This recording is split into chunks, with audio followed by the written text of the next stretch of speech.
selfish, yeah. Let me confess. I'm going to say, okay, let me just focus on Nigeria to start with. But I always say Talentpool has a mind of its own, yeah. I'll say, okay, I'll focus on Nigeria.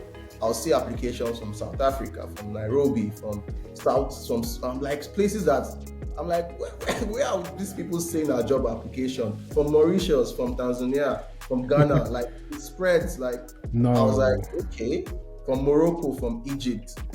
I think Mauritius was the one that shocked me. I'm like, how did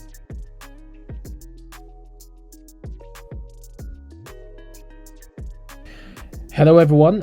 Welcome to the Sound of Accra podcast, Africa Roundtable series. This is the series where we extend our mic to our African brothers and sisters across the continent of Africa. And today I'm joined by Jeph. He is the founder and CEO of Talentpoel. That's Talentpoel spelled with Poel. Is that correct, Jeph? yeah, perfect. That's correct. Welcome to the show. How are you feeling? Man, I'm feeling really good. It's been a long week, but we're grateful. We thank God. Oh yeah, I'll say I'm feeling really good right now. Brilliant. Excellent. So, Jeph, currently you're based in Nigeria, if I'm correct, at the moment. So I always say I'm a digital nomad. Like last year I Hmm. was in Nairobi. This year I'm in Lagos. Next Hmm. year I'm probably going to be somewhere. So, but right now, yeah, I'm currently in Lagos, Nigeria, which is Hmm. hectic by the way. It is. I've been there. It's like Lagos is a thing of you have to like move fast, yeah, and things are always like I'm like just calm down, but it also gives you an idea of how business is. Like everything moves very very fast. Yeah. That's the difference between Accra and Lagos. Accra is more laid back. Lagos is more, fast forward. And the hustle and bustle really is truly is in Lagos compared to Accra. Really truly is. And you're Nigerian by descent, right? Yeah, I'm Nigerian, born and bred, raised here. Like yeah, Nigerian to the core, basically. Yeah, well, you're our African brother, West African brother, and the good thing about Nigerians and Ghanaians is that they're not too different. I mean, there are differences, but there are also similarities. So, yeah, you're welcome to the show, Jeph. So, Jeph, talk us through the meaning of talent pool. Why is it called talent pool with el at the end? Why not just pool? Or is that Awesome. just the branding for branding purposes? Funny enough, it's not just branding. So I'm very big on names, and I'm always very big on African names. Like Talent was actually my third startup. Yeah, the second startup Hmm. I had, the name was called Pade. Yeah, so Pade is like a language, like Pade is Yoruba, basically in Nigeria, and it means meat. So talent pool Yeah. is actually Afrikaans in South Africa. So Afrikaans is the language spoken in South Africa by Dutch people that colonized South Africa. So if you check Mm, talent pool, it translates yeah. to like talent pool. So it's a play on word and it's Hmm. also pronounced talent pool. So yeah, that's essentially where the name came from. Brilliant. And yeah, recently, just before we got on air, you were telling me about your brand new website. I mean, it looks really looks good. Just having a look at it right now, and it looks absolutely fantastic. You recently redid the website. We're going to see if we can get the website up on on the screen. And yeah, it looks amazing. I mean, honestly, it's beautiful, so colorful. I like the color scheme, the teal color scheme that you have going on here, and then if you've got a little bit about your team over here. So talk us through our team. Talk us through your team. Is it fully Nigerian, or do you have some Ghanaians in the team, or do you have is it a multi-African team? I'd like to say all of us are distributed, yeah. Like Otupa is actually based in Europe, yeah. Karen is based in Nigeria, but she's UK, like she has a UK citizenship, but she travels and comes. And my assistant Neme, she's based in Nigeria. But I feel as we grow, we actually Hmm. have room for more Africans, like Ghanaians, people from Kenya. Like, of course, I want to create a global African team, so I'm open to like getting more talent. But the funny thing about this team is that when I was starting Talent Pool, I actually reached out to like five people to be my co-founders, and all of them rejected me. And the funny Oh thing is no. that, yeah, it's crazy, man. I'm like, this is such a profitable idea. Like, can't you see the vision? Like, I literally explained phase one, phase two, phase three. And you know what they said? That, wow, What did this they is say? this is such a large idea. And I'm like, I'm this is literally something you can do like step by step. It's not something you start and like go full throttle. You just have to do it step by step. But it also Mhm, made me know that if I wasn't rejected by those four folks, I would never have mhm, met this amazing couple of like people I know right now in the team. And all of them were American, like the five people, all of them African mm. American. So my idea was okay, my target audience, or rather target client, is in America. So let me work with an American co-founder. And it was so good on paper. I already created Mm. like a team structure. Like I literally had my Notion doc of creating a team structure, and all of them said no. And I was like, damn, Wow. this is crazy. But yeah, I spoke to my friend and she was like, sometimes people would never see your vision. Yeah. The way I'm so passionate about talent pool and I can explain it and talk about it for days, it's not everyone that sees that vision. And these three folks here, they saw my vision, like Neme, O2, Karen, like we have conversations by 2 a.m., 1 a.m. Like this. I'm even where did I have so much passion? So I'm just Yeah. privileged enough to I've met them, and I wouldn't have gotten them if I was rejected, basically. Wonderful. Yeah. Well, congratulations for building a fantastic business. It looks like, if the business wasn't so fantastic, you wouldn't have had a team that's on board that buys into your vision and believes in what you're doing and believes in where the business is going. So of course the team has a combined experience of 20 years, as we can see, is fantastic. Would you say the industry of finding talent on Africa and maybe passing on or selling that talent overseas, would you say is a saturated market? I reason why I'm saying that, Jeph, is that I've spoken to a few guests of mine who are in similar industries. You have Samuel Brooksworth from Remotely, Africa's fastest growing virtual assistants business. You have Eric Annan from Aya Gigs. He hires Web3 blockchain data scientists. Kind of type talents, tech type talent. And then I've also spoken recently to another business as well who does something similar. What is it for you in terms of talent pool? Would you say the kind of business of hiring and working with African talent, is it a saturated market for you, or do you feel like there's plenty of opportunities out there? That's a good question. Like, I recently saw an interview, or rather, like someone referenced an article in an interview I saw where it said the talent industry is a $1 billion industry. Yeah. And Hmm.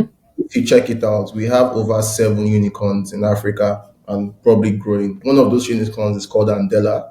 Andela literally Hmm. focuses on developers in Africa before they expanded, and they are worth $1 billion. So I'll say the market is quite large. Yeah, you have different folks doing different things. So you have Andela focusing on developers. You have Remote Base focusing on developers as well. You have Tunga focusing on like Web3 developers or software developers or Android developers. So everyone has a unique selling point here. When I was entering into the Yeah. market, my idea was okay, I was going to create a diverse sort of system for hiring. I don't know if you know J Powell or so, JOP Powell, I can't remember the name, but they focus on diversity hiring. But I spoke to someone, the person said there's no such thing as like diversity when it comes to talent in Africa, yeah? Because we are all the same, like we all classify us as Africans. But in the US, diversity covers a lot of things from race to sexual identity to religion. So I'm like, okay, how do I now restructure my idea? So instead of diverse, I removed that word diverse and I focused on quality. Yeah. Because even when we give you someone of quality, that's the adding diversity to your team. You have someone in Nigeria working for a company in US, that's diversity added. But we never mention anything about diversity. We just say quality. So the market is quite large. But I'll advise anyone that's like is interested in market, have a unique selling point here. Like we have a lot of companies focused on developers because quite frankly, it's profitable. If you can get like 10 customers, an average developer in Africa goes for like a senior developer goes for like Hmm. $3,000 to 4,000. So imagine having a Mm. percentage of 1,000 for 10 clients. They are reaching almost 30K. So it's profitable, but the standstill is when you get to a certain number, yeah, you keep reusing the same client. So you have to think outside the box and say, okay, how do I go from 100 to 200? And that's when I had to also think about that for talent pool. Like at the end of the day, even if we're a talent network, there has to be something we do that we are working towards. It's not just matching people, but Mm. what's the goal we're working towards? What are we trying to achieve? Are we trying to help Africans? Yes, that's amazing. But when we have 100 clients, okay, what next? So it's a lot of thinking. Like it's not just starting a company. You also have to think about the structure in terms of how do you want talents to earn? How do you want them to learn? Registering a company in Nigeria, it wasn't easy, man. Like it was not easy. For I Nigeria, can I imagine. registered a company in Delaware. It took me 1 week. For Nigeria, it took Okay. me 3 months. So are you seeing the Wow. difference? 3 months. Yeah. I'm Nigerian. I'm literally in Nigeria. So it's all those things you learn as you go. And yeah, picking back to your question, it's not saturated at all. The job market is large. Like it's really, really large. Yeah, I mean, fantastic answer. I really like your answer. So there is of course enough out there for people to fish if they're looking for talent and if they're looking to get into this business. But just hearing from you, Jeph, it's not an easy business to get into. Um, okay, let's move on. All right, so let's keep this conversation going. So, I think I've skipped one of the most important bits, but I'm sure by now everyone gets an idea of what Talent Pool does. Of course, talent sourcing and passing on that talent on to companies and founders, etc. In your own words, could you quickly tell the audience what Talent Pool does in your own words?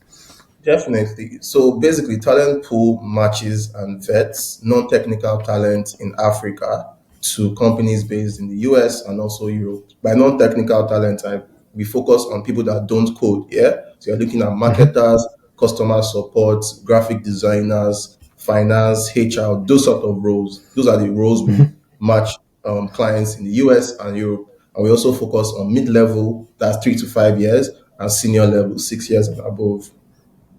Wow, brilliant! So you do go after quite a wide tiers, what quite a wide tier of talents. So from senior to junior to mid level, you really kind of cover the almost the entire market. But what's quite unique here is that I think you're one of the first people that have spoken to in terms of who's involved in the talent business in Africa that focuses on non-technical, because a lot of other people that I'm speaking to, they're focusing on the technical side.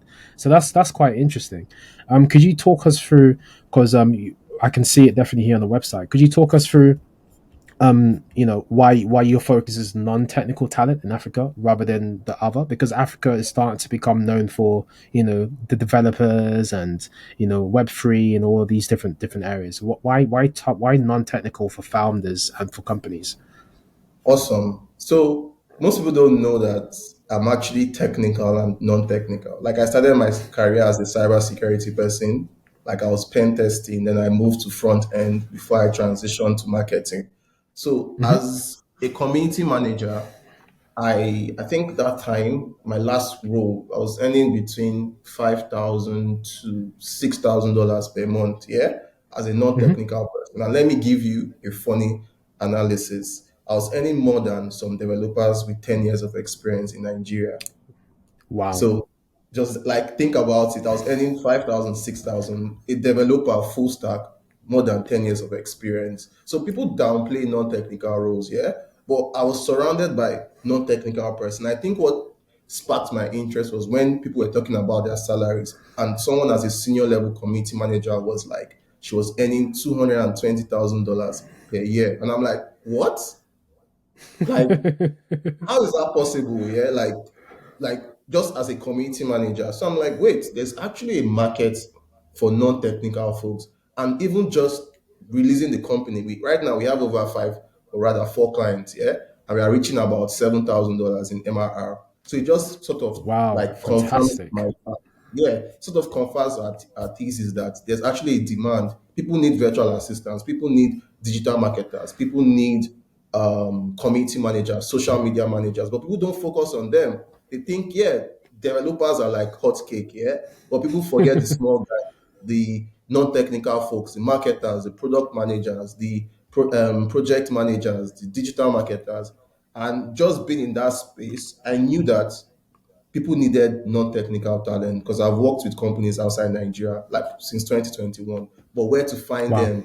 is the problem because most of the roles I got was strictly by referrals. Yeah. So I'm like, okay, how you get a non-technical role is someone tells you like, hey, this person is good.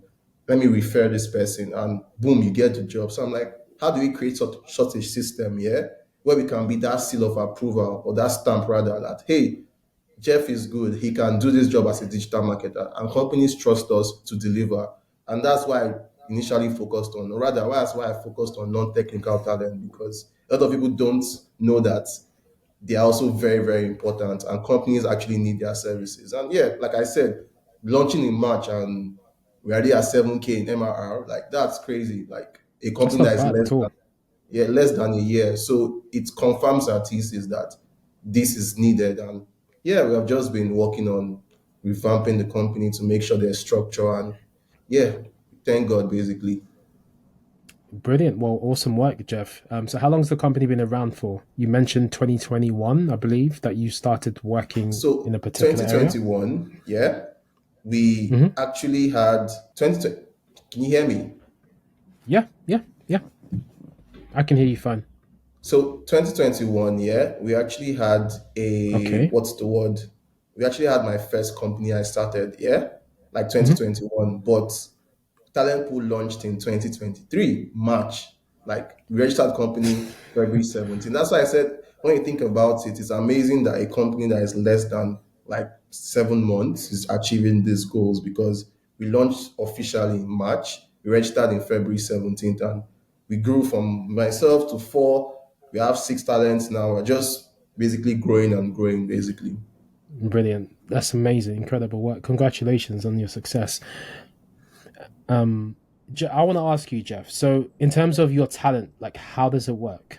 So do you source it? Does a company come to you? Like, how does working with talent pool work? I want to understand from you. Does a company come to you and then they say they're looking? They give you a criteria of what type of talent they're looking for, and then you go out and get it, or are you connected, or have you built an existing talent network and then you match that network to opportunities that companies approach you with? Talk us through that process. Okay, awesome. So right now we actually have over I should say 446 talents, yeah. And I'm like, I always tell my co-founder, what am I going to do with That's these not. people? Because they are cohorts, yeah. Like we have cohorts we open, yeah, every quarter. Like, okay, first quarter we open the cohorts. If you're a non-technical person, join the talent network and we'll match you to a company. And the first time we opened it, we had over 100 and something applications. So I quickly closed it. I'm like, no, like this is for like we're just 2 months then. I'm like, this is a lot, yeah. But we recently opened it, or rather, we recently opened it again.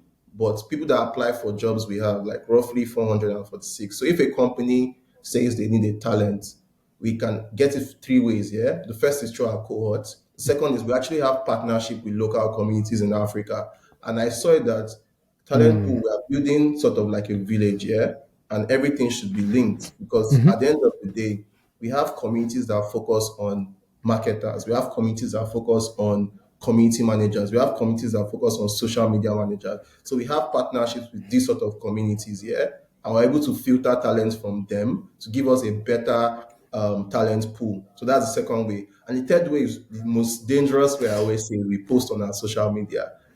And once we post, we just wildfire, man. It's crazy. Like we posted about a virtual assistant. We had over 3,000, I think 3,000 likes. Like I was like, what is going on? Like the notifications just kept popping. That's why I said that's the most Yeah. dangerous get talent. But these three ways, right? Filter our talents, yeah.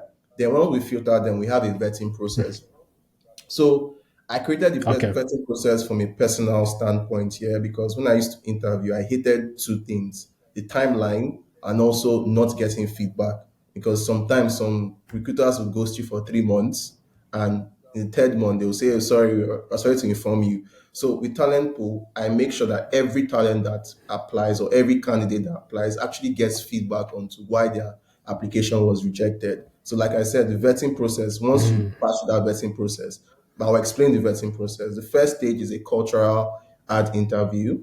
It's basically a platform we use where we ask you three basic questions about yourself, your experience working remotely, more about the role. So this is to test three things, yeah. The first is to test your internet connection because you can't work remotely if your connection is really bad. Like I've experienced it where you just freeze and like it's crazy.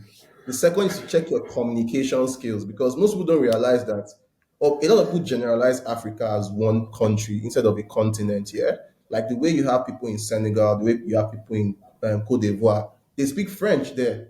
Like that's the major language spoken there. So I don't know French. So imagine interviewing someone that speaks French. There's obviously that communication barrier. So we check how easy it is to voice communicate. And the third thing is that we test actually how much you know about a role. So we'll ask you a basic question like, what does a marketer do? Or what is marketing to you? So you explain it in your own terms, or what does a product manager do? So after that stage, the next stage is a non-technical interview. So rather non-technical test, sorry.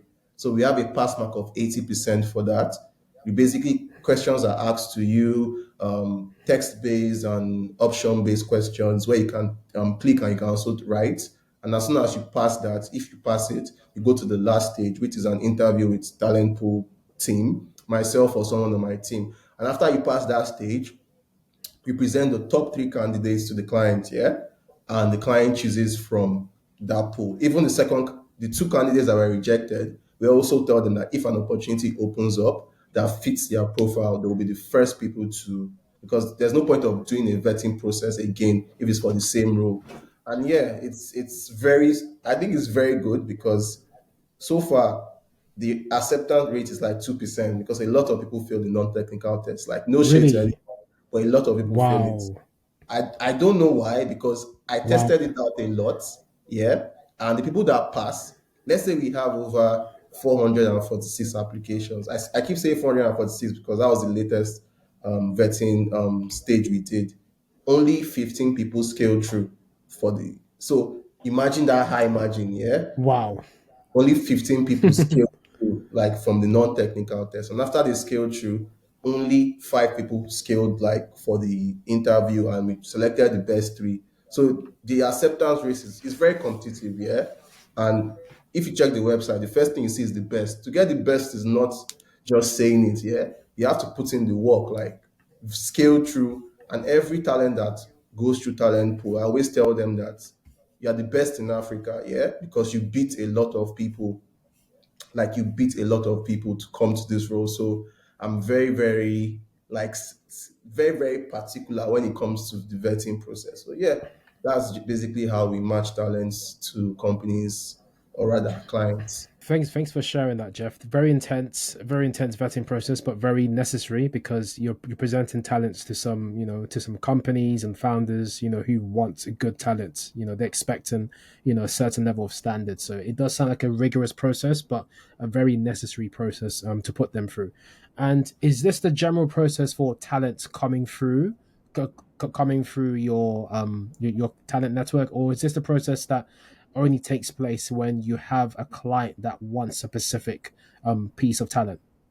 So for the talent network, it's free for all. Like because why stress you, yeah? But for when a client needs a role, this Yeah, is the yeah, process. And the amazing yeah. part is that this process takes 1 week.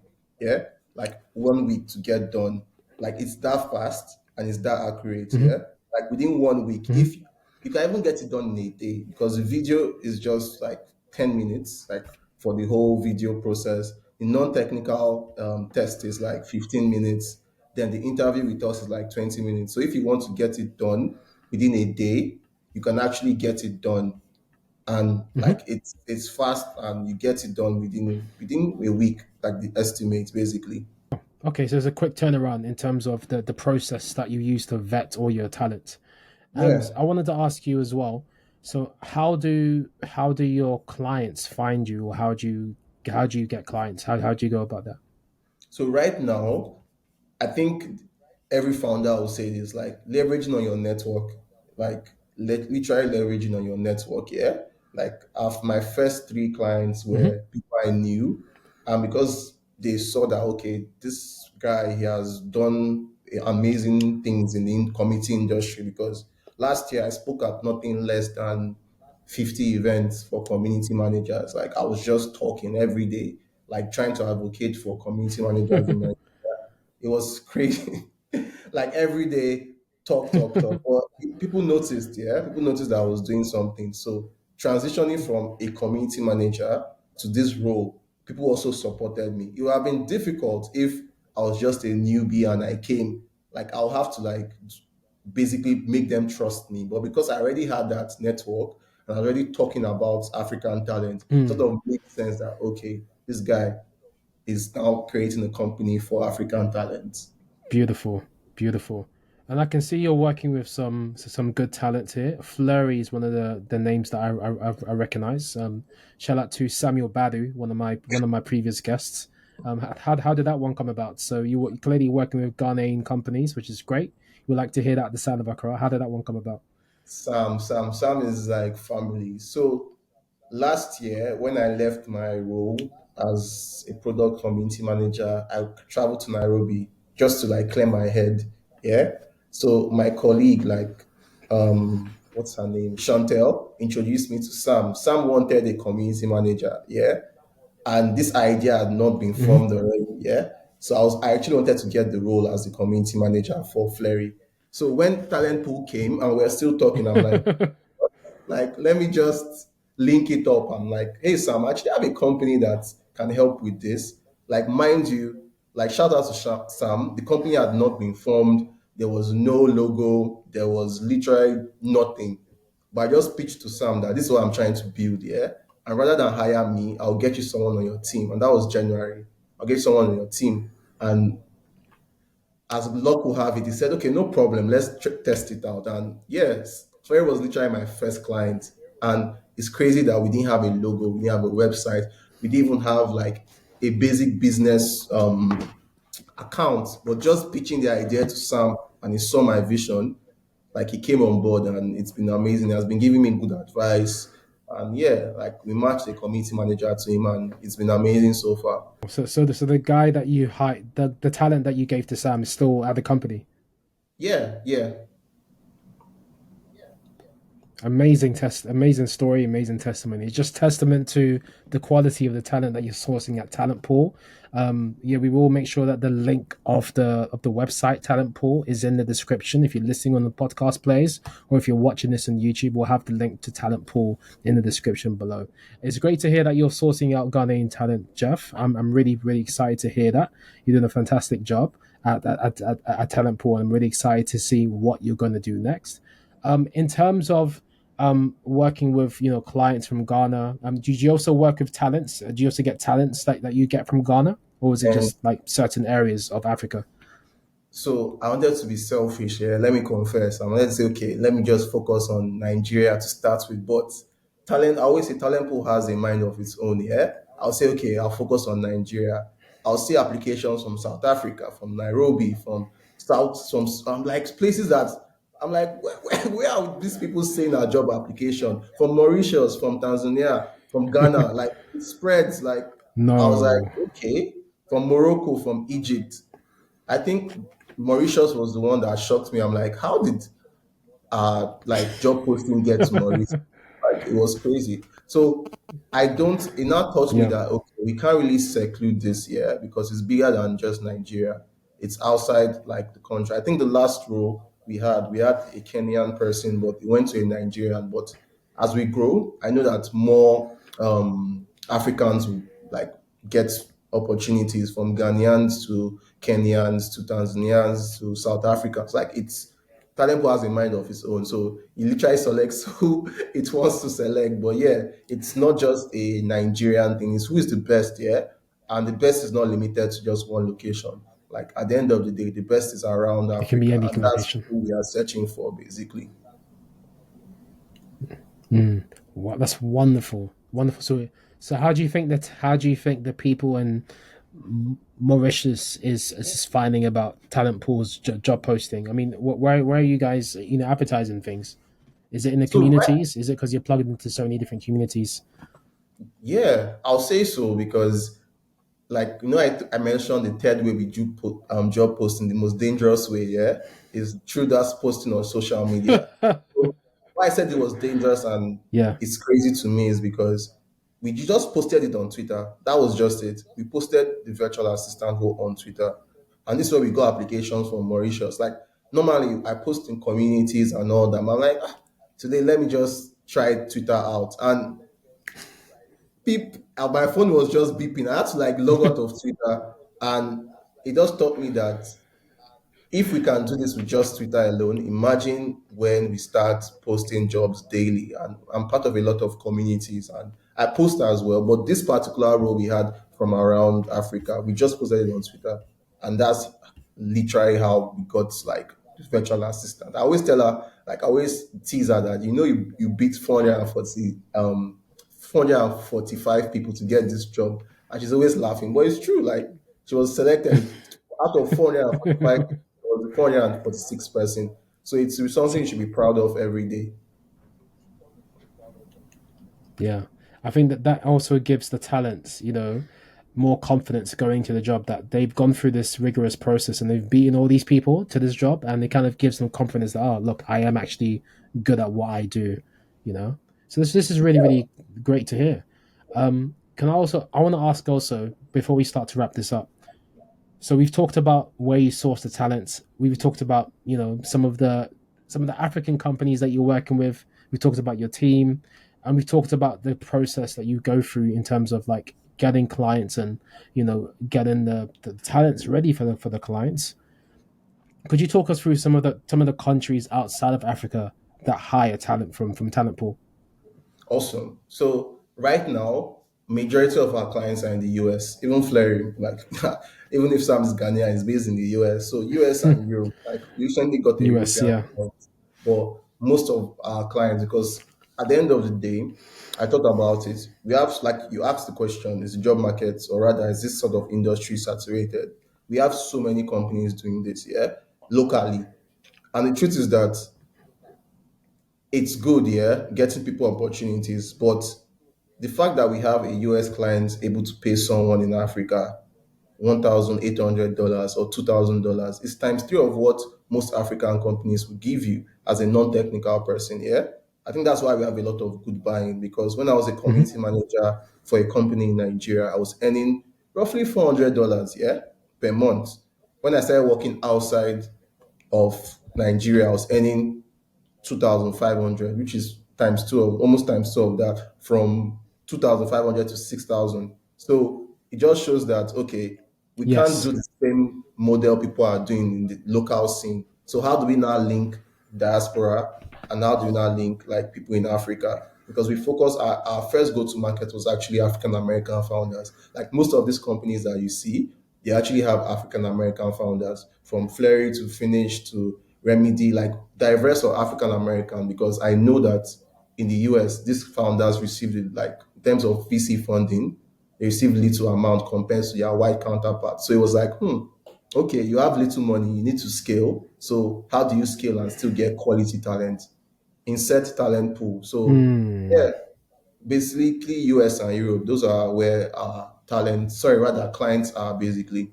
Brilliant. So yeah, you actually dropped a little gem in terms of how you potentially go about finding clients as well. Is it sounds like you also look out for maybe VCs or companies that are maybe just starting to grow, or they're just about to, maybe startups essentially, and they want to keep costs low but they want talent to be high as well. So maybe looking towards Africa could be a way for them to bring down costs, and that's where you come in. So this is a good, that sounds like this is a good opportunity and good way to approach companies who can hire this talent. Yeah, definitely. And I always hate that word cheap because I think when I started client outreach, someone used that word and I said nope. Like even on the website, I say it's cost effective, yeah. Because the truth about cheap is that cheap Hmm. means it's cheap for you and it's also cheap for the talent, yeah. Because for example, if we are paying someone in Africa $100 per month, in America, that's a small salary. So people rush to pay, but at the end of the day, people in Africa earn that amount, yeah, $100 per month. So you're not really making any change, yeah.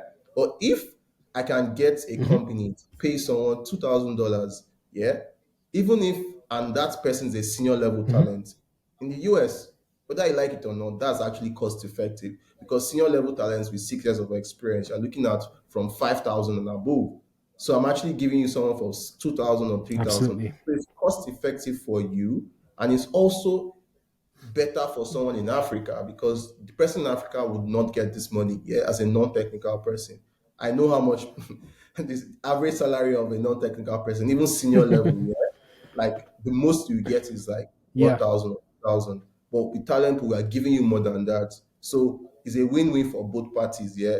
Like getting cost-effective talent, and the talent is also earning more. So you are killing two birds with one stone. But if I say we are Hmm. cheap, like it doesn't change anything. We're like that doesn't like solve anything in Africa. And the fact that you are giving people better opportunities, that's why I see the growth of the company, like even passing beyond my wildest imaginations. Yeah, that's a very good point that you made there. It's all about how you showcase that particular talent to the client and how the client perceives that particular talent in terms of how it's helping them with their costs. And you're doing a great job. You're actually making the impact on the person that you're giving the opportunity to, and at the same time the client is also able to save costs. So you're doing a brilliant job. How do you feel when you're making all this impact? Like you're helping to change someone's life potentially, at the same time you're helping to help this company. The crazy thing is that right now, I've not really felt it here. I think I'll attest that because we are just moving very fast here. But when I actually sit down and think of the fact that we're actually paying six people, we have a team of four, and last year I was literally an employee, it's actually like amazing. Yeah. And for me rejecting the idea. I don't know. I always tell everyone this story. Like Talentpool was me saying, "Nope, this was too much work for me. I can't do this." Like me saying, "Nah, I can't do this." To me saying, "You know what? I'm the best person for the role," and I took it on. And yeah, like it's amazing, changing lives, especially in Africa. I see the face of people when we tell them like, "Hey, you're part of the talent network now. You're going to be earning $2,000. You're going to be earning 1,800. Like you are it's helping life, and that's something that you can never replicate. Yeah, so I think right now I've not felt it, but I feel like Yeah. at a certain point I'll look back, like especially with the impact we'll have on the African talent space, and I'll be like, wow, we actually did this. For me, closing my journal to building a company, it's amazing. Amazing. Yeah, you're doing a fantastic job, Jeph. You're doing a fantastic job. I just want to wrap up with a couple final questions. So, um, how would you say you're different from other talent sourcing companies out there in Africa? Okay, awesome. That's a very good question. So our model for talent pool, yeah, is quite, I don't know if it's quite unique here, but I modeled it after a company I saw. So every talent that signs with talent pool signs for a year, like 2 years. Yeah. Within those 2 years, yeah, you have access to paid workshops, you have access to benefits like HMO, education stipend, allowances for like your for Netflix. We are working on that. Netflix, Spotify, um, other things like just for fun, yeah.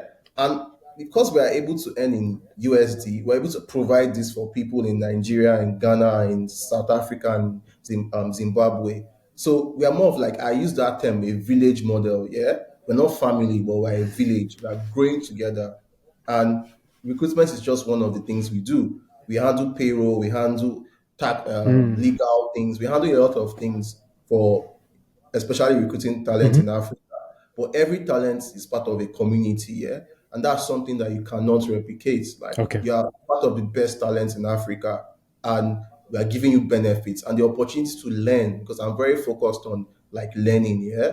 So it's not just earning a huge amount, but also Hmm. learning and having access to people in my network, like having access to mentorship, having access to workshops, having access to paid courses. You're able to grow while you're also earning. And I'm big on learning. Like there's even going to be like a learning program next year we're working on that every month you should like have soft skills or technical skills because it's not just matching you, but making sure that after these 2 years you're with a talent pool. As soon as you leave, you're rated highly among your peers, basically. Brilliant. Brilliant. Wow. I mean, I'm quite blown away with that answer. I mean, you're really standing out amongst the crowds. And it really sounds like you've got a unique way of standing out from other talent sourcing companies out there that operate in Africa. You're doing a fantastic job. And just finally, Jeph, before we get to the announcements and the call to actions, the talent that you hire for these companies, do they work? Do they work with them on a permanent basis, a flexible basis, a month by month basis? How does that work?